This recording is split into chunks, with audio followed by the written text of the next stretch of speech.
Hi, I'm Eileen Roach from Designs and Machine Embroidery, and thanks for watching today. I'm excited to be here because I want to share with you one of my top 3 projects of all time. So just kind of give me a thumbs up or send a heart or a smiley face so I know you can hear me before we get started, because, in the past, occasionally we've had some technical difficulties. So if you just kind of give me a thumbs up so I know that you can hear me, then we'll move on. And I'll reveal that top 3 of my favorite projects of all time. And, when you think about how long I've been doing this, over 20 years, that's a lot of stitching. That's a lot of projects. So it's hard to come up with a favorite. Hi, Deborah. Nice to have you here. Thanks for joining me. I appreciate you coming here today. Good. So what's one of my top favorites of my top 3 is designer handbags. I can't tell you how proud I am of our designer handbag collection that I created with Nancy Zeman, because, it's something that I use literally every single day. So I stand behind it. I know the techniques work. I know the bags are constructed professionally, and the results are phenomenal. Literally every single day, I carry this laptop bag to work, and it goes with me everywhere I go, every trip. It's over 7 years old, and I wouldn't get on an airplane without it, and I most certainly couldn't get to the office without it, because that's what carries my laptop. Hello from Denton. Thanks for joining us. And Ed from Idaho. Hey, nice to have you here. From Donna L. Okay, you're signing on as your friend or spouse. That's fine. Marion, thanks for joining us today. So you're probably wondering, what's so great about these bags? Well, I'll tell you, when you try to make a handbag, the challenges of getting professional results are in the corners of the bag, right? The 4 corners of the bag, the connectors, the strap connectors, how the strap is connected to the bag, and the tab. Here, let me pull this one over. If you have a flap that is attached to one side of the bag and then comes over to the front of the bag so that it snaps in place. That is what gives you a professional finish. Those 4 corners have to match. Otherwise, the bag will not stand up straight. The strap connectors need to be secure and professional looking so that you don't worry about losing the strap from the bag, right? And of course, that center medallion, the center tab, whatever you want to call it, is kind of the whole hero of the bag, right? It can be the focus of the bag. And it also gives you some security, because with a strong magnetic snap, that, your bag will stay closed and all your goods will be inside, which is important. So, when I would team up with Nancy Zeman, we would challenge ourselves to come up with a technique that was unique, that included the tailoring details that many people want to achieve. And, of course, Nancy could do that in a heartbeat without an embroidery machine.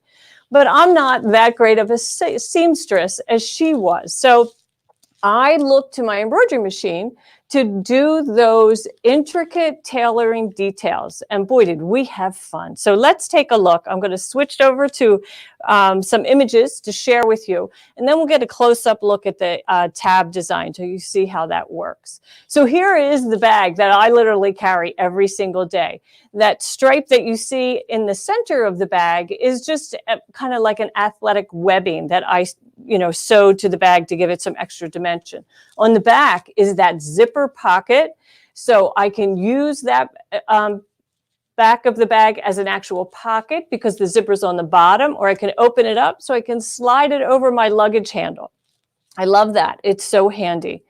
And then in the actual book itself, we have 3 different projects. And the large one, the airborne bag, has that luggage sleeve on the back that my laptop bag also used. And then the smaller everyday bag is purse size, so you could carry all your necessities in that every day. And then, of course, the gadget bag. That is a camera bag that gives a firm, sturdy hold to an SLR camera. And of course, you know, you would maybe have to size it to fit your own camera, but it's an adorable little bag. I love it. And we've gotten so many compliments over the year. It doesn't have a strap because the strap is actually on the camera. So that works out great. You know, sometimes with camera bags, you have too many straps. You have the strap on the camera, strap on the bag, practically hang yourself, right? Okay, so let's see. How's it start? When I would work with Nancy, I would sketch up a couple ideas and send them to her. And, you know, on the phone, we would get on the phone and kind of talk them out. So in this sketch, these 3 sketches, I'm identifying the tailoring details that I want to duplicate. These bags didn't turn out to actually reflect what we finished with, but, you know, it's a great starting point for sure. And then we had an awful lot of fun celebrating the release of this book at Quilt Market. And boy, look, we were definitely the bag ladies that day. I think we're carrying about 6 or 7 different bags, and some of the bags are in the bag. So it was an awful lot of fun to do that with Nancy. Boy, we miss her every day, right? Anyway, okay, so what is in the book? Well, you're going to have different groups of embroidery designs.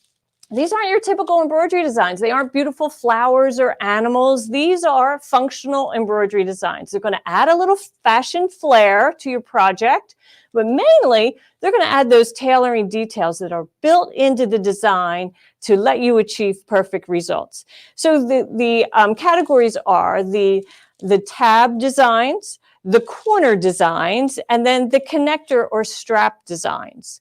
So here you can see the corner design, and the red line indicates color 1, which is just a straight stitch right angle placement guide that you stitch on hooped stabilizer.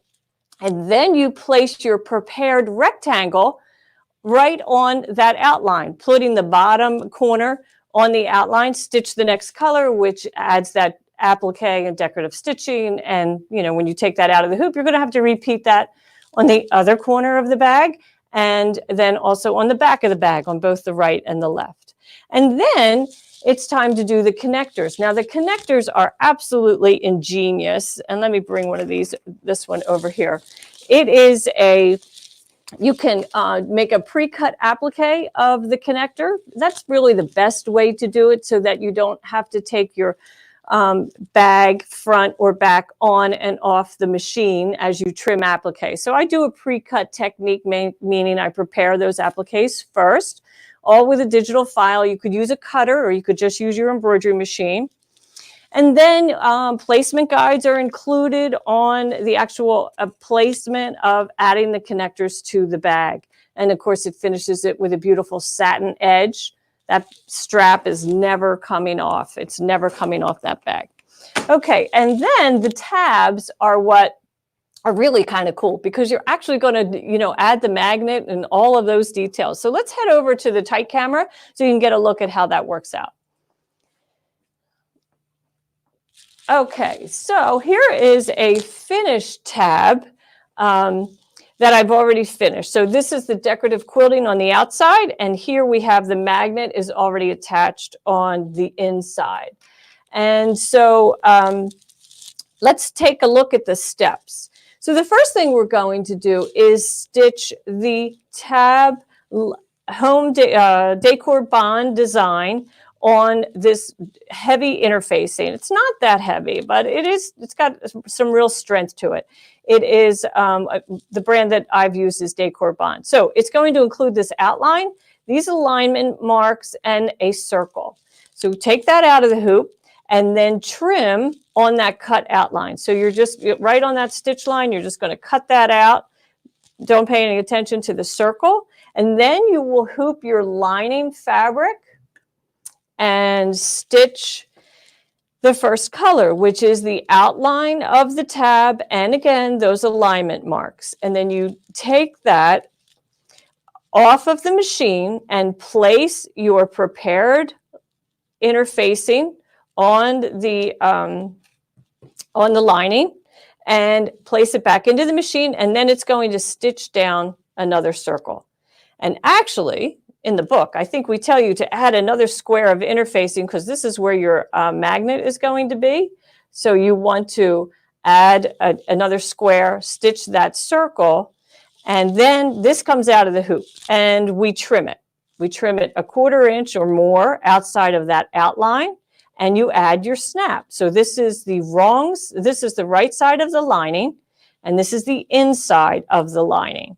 So we set that aside once it's all trimmed, and then we hoop interfacing. Well, I like to use a lightweight fleece fusible interfacing, because if I use too stiff of an interfacing, I won't be able to turn this.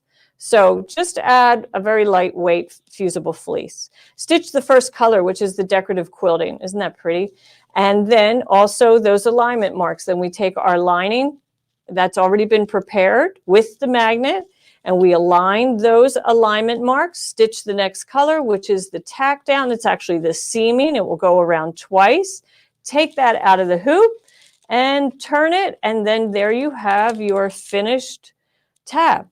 And that alignment mark that is there will come in quite handy when it's time to add it to the bag. So, isn't that fun? Let's go back over here and see what kind of questions you have. So I see there's quite a few comments coming in.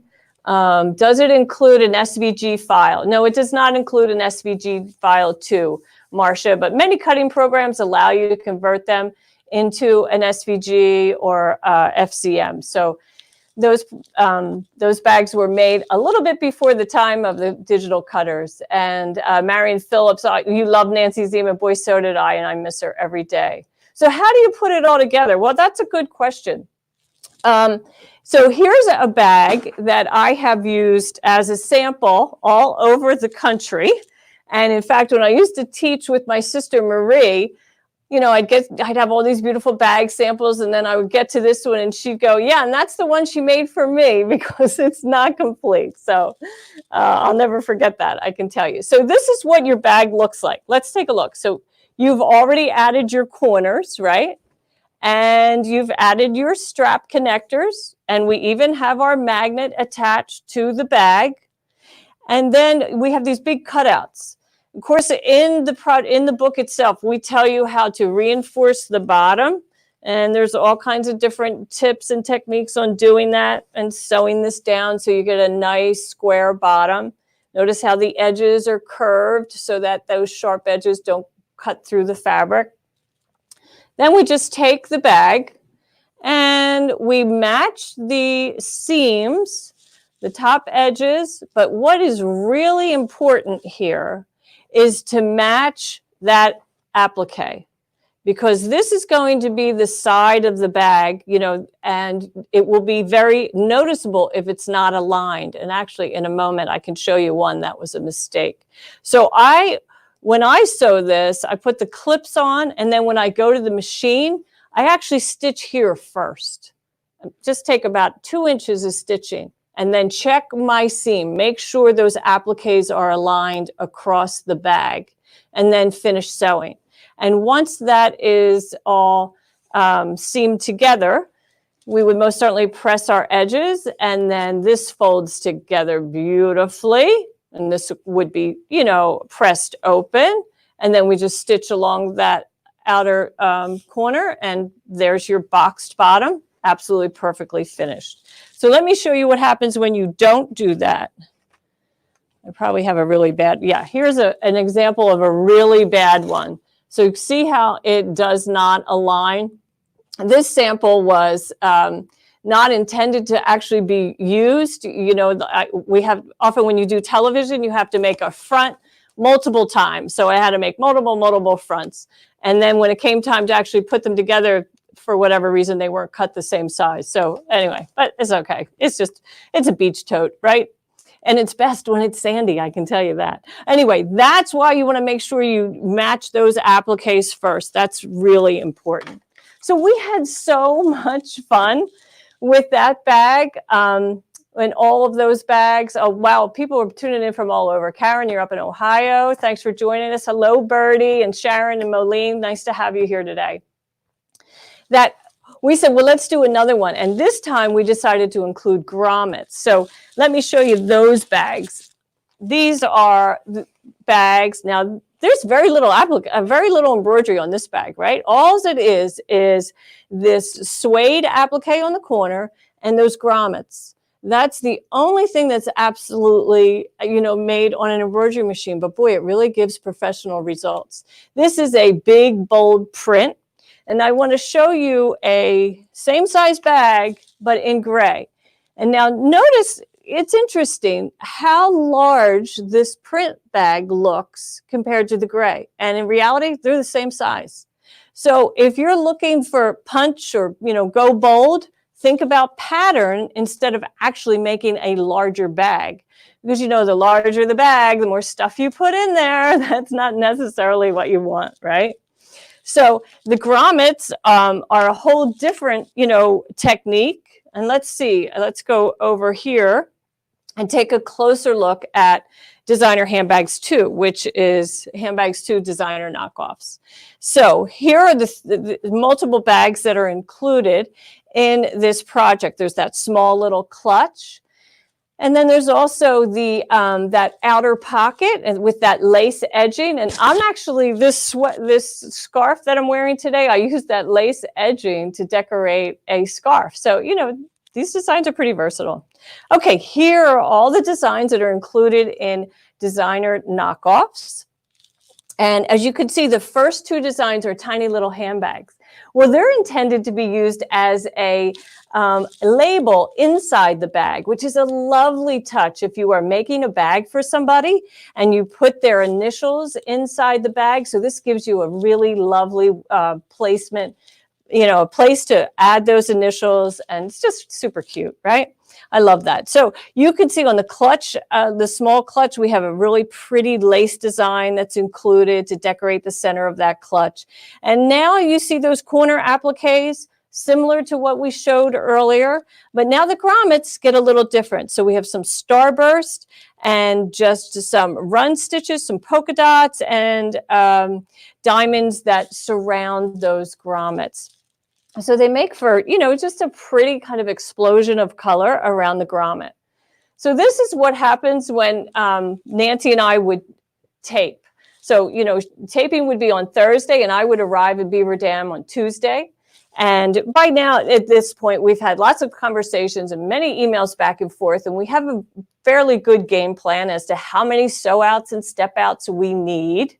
But when you arrive, we always find out, oh, there's more to be done. So that's what happens to her beautiful office, right? I arrive with my big suitcase full of samples and step outs and kind of act like a piñata and just explode all over the place. But it's an awful lot of fun. And thankfully, she had multiple machines there that we could work on. The next morning, when we're ready to go to the studio, this is what it looks like. Everything looks nice and tidy and all packed up into the back of her van. Oh, I love that part. It takes a long time to get to that stage. There's a lot of processes that you have to go through to whittle it down to just the basic details that people would need to understand the process. And she was a master at that for sure. I most certainly was honored to learn under her.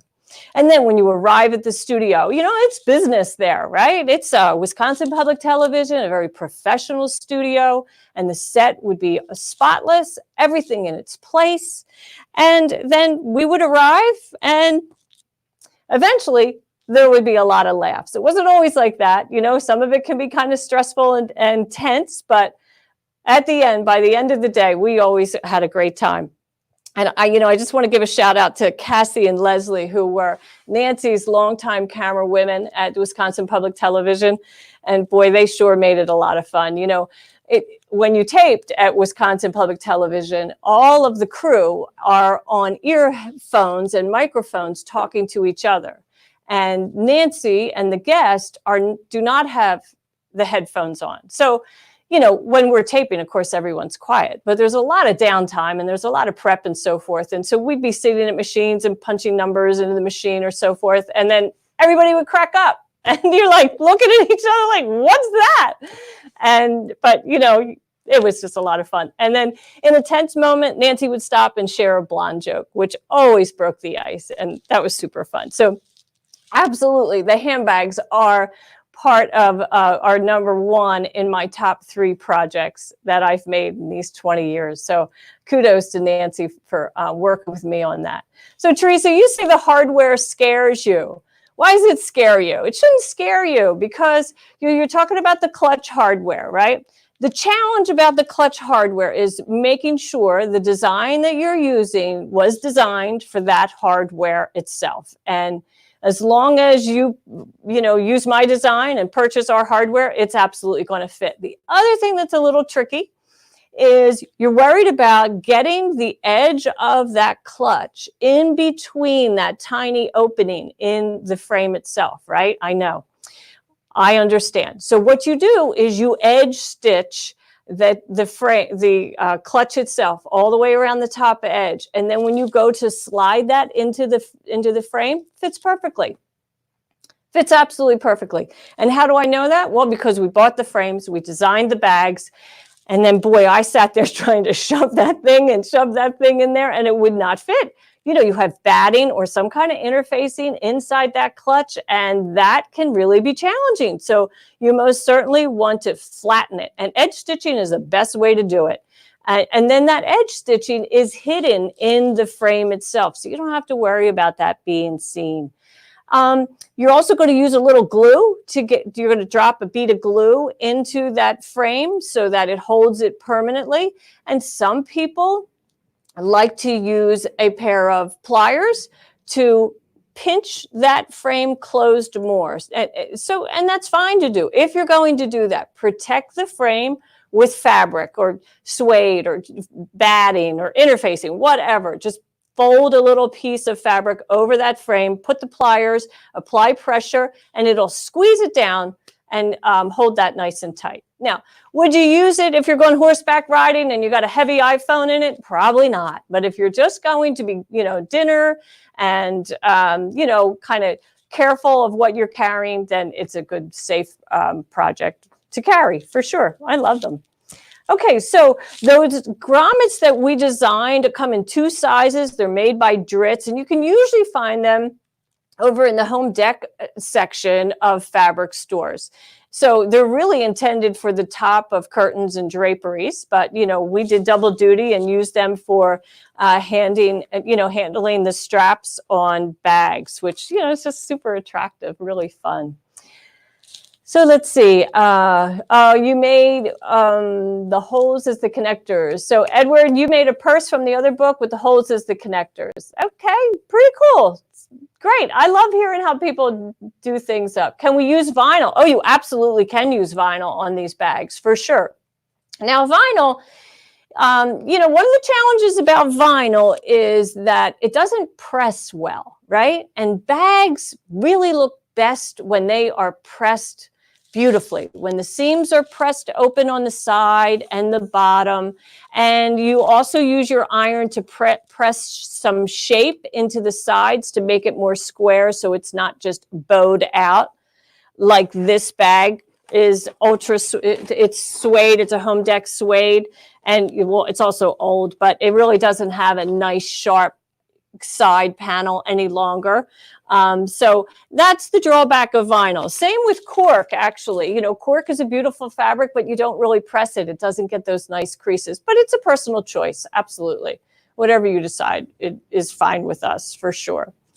So we do have, when you go to our dime events, you can always see our educators. They have examples that they've made, and I know every dime event I've been to, someone in the audience always has one of these bags that they've made. And that's so fun to see how people have chosen their own fabric and the size that you can make. So speaking of size, it can be any size. It can be very wide, it can be really tall, because this project only focuses on the outer corners, and the straps and the spacing between the strap is the same on every size bag, whether it's a 14-inch bag, a 20-inch bag, or even a suitcase. It's about the same size. So if you like to go big, go big. You want to go small, that's fine too. You like tall and skinny, you most certainly could do that, nice and tall, and more of a rectangular vertical rectangle than horizontal. You also get to decide how wide you want your bottom. I mean, we do have preset sizes in the book that are included, but if you have software and you know how to move things around, you most certainly can make them a little bit wider. And I know as over time that I used to like to carry a big bag, not so much anymore. I've learned the bigger it is, the more I put in there. So I like to kind of just keep it edited down to a smaller bag. It's a little bit more manageable. So upcoming events are, we have this weekend right now up in Mount Vernon, Washington and Olympia, Washington. Ashley Jones is at Quality Sewing doing lace. We're super excited to have her up there. It's been quite a while since Ashley and Dime had a presence at Quality Sewing, so we're happy to be working with them this weekend. And then we have Cheryl Burnett doing a stitch lab at the Save stores in Portland, Oregon on February 7th and 8th. And hey, if you're going to be in Vegas, I'm going to be there on February 13th and 14th at Quiltique. I'll be teaching with Lisa Knight. We'll be doing a lace event with our friends at Quiltique. And if you've never been to Quiltique, it's worth the cab ride from the Strip, I can tell you. It is a beautiful quilt shop out there in Henderson, Nevada. Super fun. And then Tina Bartolet, one of our top educators, is going to Colorado Springs and teaching a hooping clinic at Myers Sewing. And they are a new time dime dealer. This is their first dime event, so we're very excited to connect with all of their people. And then Ashley, same weekend, will be at Boise, Idaho, teaching lace at Idaho Sew and Back. And Tina heads to Florida, to Jacksonville for February 28th and 29th to Paula's Fine Fabrics. You can find all of these events on our website. And, you know, when you go to these events, this is where you get to connect with other embroiderers, you get to see beautiful samples, and you most certainly get to play with all of our product because we bring hoops, we bring placement tools, we bring our hoop mat, you know, all kinds of different things that right at your table so you get to play with it and experience it before you buy. Because we know many of you want to try before you buy, and it's just more fun when we have people doing that together. So next week we do the February door, but we have some doors that came in this week that we thought we would share with you. So maybe we'll switch over to PowerPoint. And we're excited to see how many people have been participating. So Patsy Wilkerson, she had a little snowman to hers and a really fun hexagon snowflake is her wreath that's on her door. And Pamela Hutchinson, she added the month at the bottom. She also added a little snowman. Hers is actually embroidered right on there. I love that. That looks really good. And she's got kind of a blue mood going on there, I think. Even her tree is kind of gray. And Layla Weiss, she did not misspell January. She is from Norway. And so that's how they spell January in Norway. So in Norway. Isn't that beautiful? Just a nice job on that. And then we have a Sew Abilities educator who made a really kind of wintry blue door. Oh, I think that's lovely. And she used kind of a pearl wreath. Very nice. I like that. Really very well done. And she used a striped fabric for her door frame. Notice that little blue and white stripe. Doesn't that add an interesting dimension to the project? Very great fabric selection. And then all the way from South Africa, Michelle Lund has shared hers. And instead of adding a snowman, she added a little bear a little button that she put on the bottom. Isn't that adorable? So I hope you are sewing along with the January door. You still have like a week left. And then next Thursday, we reveal the February door. And so that will be available on the blog. And, you know, we're super excited to do that. And Roseanne, you want both books. Well, this week we have a great special on both books. So you can log on to DZGNS and find that special. It will also be posted on my blog. So thanks so much, everyone, for joining me today. It was my pleasure to be here with you. And see you next week.